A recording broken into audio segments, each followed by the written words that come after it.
প্রাচীনকালে এক রাজ্য ছিল, যার নাম ছিল রূপালীর রাজ্য। রাজ্যটি ছিল অপূর্ব সুন্দর, যেখানে সাদা মেঘের ছায়া নদীর জলে খেলা করত, আর চারপাশে সুবর্ণ ফুল ফুটে থাকত।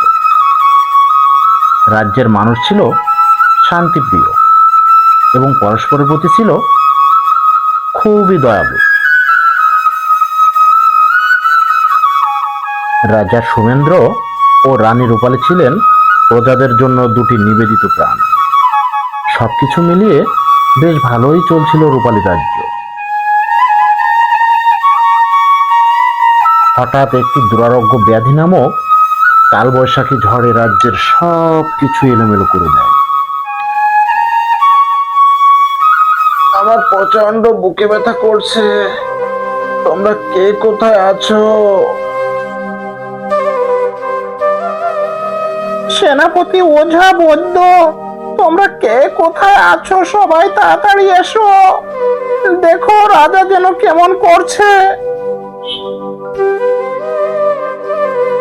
মহারাজ, আপনার কিছুই হবে না, সব ঠিক হয়ে যাবে। আপনার কিছু হলে আমার কি হবে? প্রজাদের কি হবে? কে দেখবে আমাদের মহারাজ?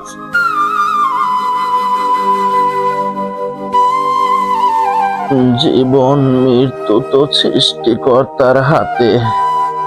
সৃষ্টিকর্তা যা কিছু করেন তা সব সময় আমাদের মঙ্গলের জন্যই করেন।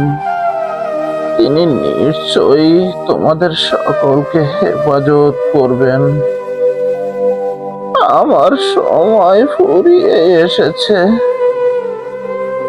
আমার অবর্তমানে এই রাজ্য যদি কোনো খারাপ পরিস্থিতির সম্মুখীন হয়, তাহলে এই রাজ্যের